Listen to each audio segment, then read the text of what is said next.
آپ اس کی روشنی میں دیکھیے جو کچھ یہ ہمارے ہاں ہو رہا ہے، امارات میں جو لوگ کام کرتے ہیں، سعودی عرب میں کام کرتے ہیں، باہر کے ممالک میں کام کرتے ہیں، جوان بیویوں کو یہاں چھوڑ جائے، پھر جو قصے ہوتے ہیں، جو سکینڈلز ہوتے ہیں، پھر جب وہ شوہر صاحب تشریف لاتے ہیں تو وہ دیور اور بیوی جو ہے مل کر اسے قتل کرتے ہیں، اس لیے کہ یہاں تو دنیا بدل چکی ہے، دیور کی اور بھابھی کے رشتہ کچھ اور ہی بن چکا ہے، لہذا وہ قتل بھی کرتے ہیں، مال بھی سارا لے لیتے ہیں۔ یہ ساری خبریں آپ اخبارات میں پڑھتے ہیں۔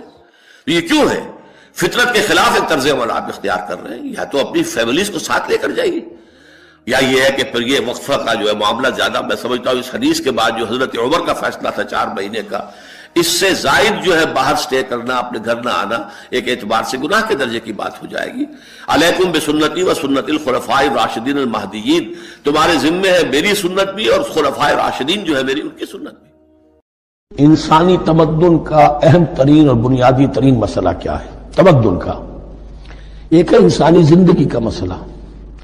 انسانی زندگی کا سب سے پہلا مسئلہ وہی ہے کہ جو حیوانی زندگی کا بھی ہے، اپنی مادی ضروریات، پیٹ کھانے کو مانگتا ہے، سب سے پہلے یہی ہے، اس میں کوئی شک نہیں۔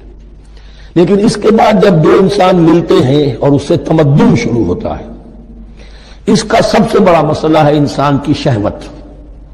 اللہ نے 2 جنسیں بنا دی ہیں، مرد ہیں، عورت ہیں، اور ان دونوں کے درمیان تعلق سے نسل آگے چلتی ہے۔ اب اس معاملے کو کیسے ہارنس کیا جائے، کیسے منظم کیا جائے، یہ جذبہ بہت پوٹنٹ ہے۔ جو فرائڈ نے کہا ہے، بس وہ یوں سمجھیے کہ ذرا زیادہ مرچ مسالہ لگا دیا، ورنہ اس میں کوئی شک نہیں کہ یہ بہت ہی پوٹنٹ جذبہ ہے انسان کا۔ انسٹنکٹ جو ہے، سیکس کا انسٹنکٹ، وہ بہت مضبوط ہے، بہت قوی ہے۔ لیکن جو شے جتنی قوی ہو اتنا ہی اسے پھر، جو گھوڑا جتنا منہ زور ہو اتنا ہی اس کو لگام دینا جو ہے وہ آسان نہیں ہوتا، اس کے لیے پھر مشقت کرنی پڑتی ہے۔ تو اب اگر تو اس سیکس کو اوپن کر دیا جاتا، کھلا سیکس، فری سیکس، آج کل یہ لفظ استعمال ہوتا ہے، فری سیکس، کیوس ہوتا، تمدن میں فساد ہو جاتا۔ اس کے لیے شادی کا معاملہ کہ ایک عورت کا ایک مرد کے ساتھ رشتہ رہے، سب کو معلوم ہو کہ یہ اس کی بیوی ہے، یہ اس کا شوہر ہے، تاکہ اس طریقے سے نسب کا معاملہ بھی چلے اور ایک خاندانی ادارہ وجود میں آئے۔ ورنہ تو خاندانی ادارہ بس کیسے وجود میں آئے گا؟ فری سیکس میں تو خاندانی ادارہ وجود میں آ ہی نہیں سکتا۔ تو شادی کا، نکاح کا یہ رشتہ جو ہے، یہ اللہ تعالیٰ نے اختیار کیا اور یہ انسانوں کو سکھایا۔ اور آج کی دنیا میں تو جو یہ مرد و عورت کی مساوات کا سلسلہ ہے، یہ شیطان کا سب سے بڑا فلسفہ اور معاشرے میں فساد اور گندگی پیدا کرنے کا اس کا سب سے بڑا ہتھیار ہے۔ اور اب جو کچھ رہی صحیح اقدار ہماری ایشیا کے ممالک جو ہیں، زیادہ تر مسلمان ممالک ہیں، ان میں خاندانی نظام کی جو بچی کھچی شکل رہ گئی ہے، اس کو برباد کرنے کے لیے یہ قاہرہ کانفرنس اور بیجنگ کانفرنس، اس ایشیا کا گھیراؤ دونوں طرف سے، مشرق سے اور مغرب سے، کہ عورت کو آزاد کرو، عورت کو اٹھاؤ، ایمینسیپیشن کے نام پر، آزادی کے نام پر، اور مرد و عورت کی مساوات کے نام پر، تاکہ خاندانی نظام ٹوٹ کر رہ جائے، جیسے کہ ان کے ہاں ٹوٹ چکا ہے خاندانی نظام نے۔ یہ کلنٹن صاحب نے کہا تھا اپنے 9.5 کے میسج میں کہ انقریب ہماری قوم، امریکن نیشن، بہت جلد اس کی اکثریت حرامزادوں پر مشتمل ہوگی، born out of wedlock, وہ کسی شادی کے نکاح کے نتیجے میں کوئی وجود میں نہیں آئے ہیں، زنا کے نتیجے میں وجود آئی بھی قوم ہوگی۔ 1 پیرنٹ فیملی رہ گئی ہے، ماں ہی باپ ہے اور وہی ماں ہے، اور وہ دونوں وہ جانتے ہی نہیں۔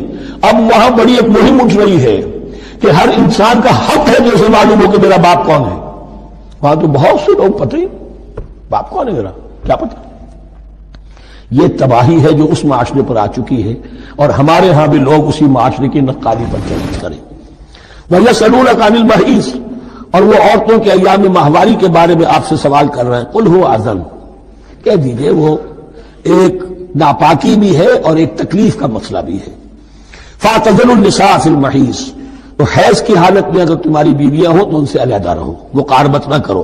وَلَا تَقْرَبُوهُنَّ حَتَّى يَطْهُرْنَ، اور ان سے مقاربت نہ کرو یہاں تک کہ وہ پاک ہو جائیں۔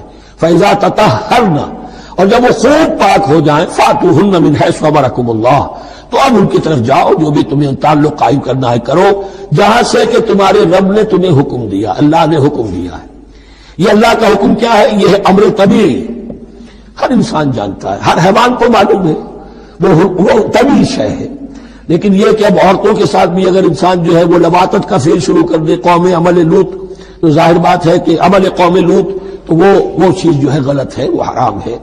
یہ تو اللہ تعالیٰ نے جو بھی تمہاری فطرت میں ڈالا ہے راستہ، وہ در حقیقت من حیث امرکم اللہ، ان اللہ یحب التوابین و یحب المتطہرین، یقیناً اللہ محبت کرتا ہے بہت توبہ کرنے والوں سے اور بہت پاک بازی اختیار کرنے والوں سے، ان ناپاک چیزوں سے دور رہنے میں۔ نساؤکم حرث لکم، تمہاری بیویاں تمہارے لیے کھیتیوں کے مانند ہیں، جیسے کھیت میں بوتے ہو، فصل کاٹتے ہو، بیویوں کے ذریعے سے اللہ تعالیٰ تمہیں اولاد عطا کرتا ہے۔ فاتو حرثکم انا شئتم، تو جو بھی کھیتی والی جگہ ہے ادھر تم جاؤ جدھر سے چاہو، یعنی اس میں یہ ہے کہ کوئی رکاوٹ نہیں ہے۔ اللہ کے سوا کسی اور کی اطاعت جس سے اللہ کی معصیت لازم آتی ہو، شرک۔ لا طاعت لمخلوق فی معصیت الخالق، مخلوق میں سے کسی کی اطاعت نہیں ہوگی یہ اس معاملے میں جس میں خالق کی معصیت لازم آ رہی۔ ہاں، خالق کے احکام کے اندر والدین کا حکم بھی مانو، اطاعت کرو، اساتذہ کا حکم مانو، کسی اور کو اپنا لیڈر مانا ہے اس کا حکم مانو، لیکن ناٹ بیونڈ، وہ جو سرکل ہے کتاب و سنت کا اس سے باہر نہیں۔ لا طاعت لمخلوق فی معصیت الخالق، یہ آپ الجبرے کے فارمولے کے طور پر اپنے سامنے رکھیے، اب اسے اپلائی کیجئے۔ جیسے فارمولوں کے ذریعے سے پھر بڑے بڑے وہ سم جو ہے وہ حل کیے جاتے تھے سوالات۔ صبح کا وقت ہے، آنکھ بھی کھلی ہے، کوئی اذان کی آواز بھی کان میں آئی ہے، آپ کا نفس کہتا ہے ابھی سو جی، آپ نے اپنی چادر یا کمبل کو درست کیا اور کروٹ لی اور سو گئے۔ یہ کیا ہے؟ آپ نے کس کا حکم پیچھے پھینکا اور کس کا حکم مانا؟ اللہ کے حکم کو پیچھے پھینک دیا، نفس کے حکم کو آگے رکھا۔ یہ شرک، اس شرک کو جاننے والے بہت کم ہیں۔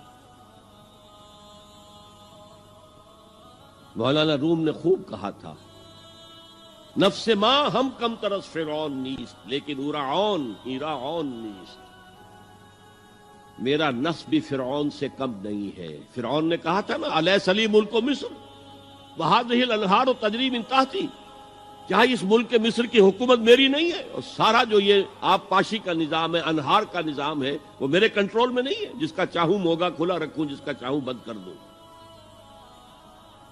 یہ تھا خدائی کا دعویٰ، انا ربکم الاعلی۔ تو مولانا روم کہتے ہیں میرا نفس بھی اس سے کمتر نہیں ہے، وہ کہتا یہ جسم میرا ہے، اس پر میرا حکم چلے گا، میں نہیں جانتا کون اللہ کون رسول، کیا حرام کیا حلال۔ تو فرعون سے کم تو نہیں ہے میرا نفس، لیکن ایراعون اس کی بہت مدد تھی، فوج تھی، لاؤ لشکر تھا، تو اس نے زبان سے بھی کہہ دیا کھل کر انا ربکم الاعلی۔ میں مسکین ہوں، غریب ہوں، میرے پاس کوئی طاقت نہیں ہے، میں زبان سے تو کچھ نہیں کہہ سکتا، اندر سے میرا نفس یہی کہتا۔ یہ نفس کی حکومت قرآن کہتا ہے، میں حیران ہوتا ہوں، دو جگہ یہ مضمون آیا ہے، اور آیت من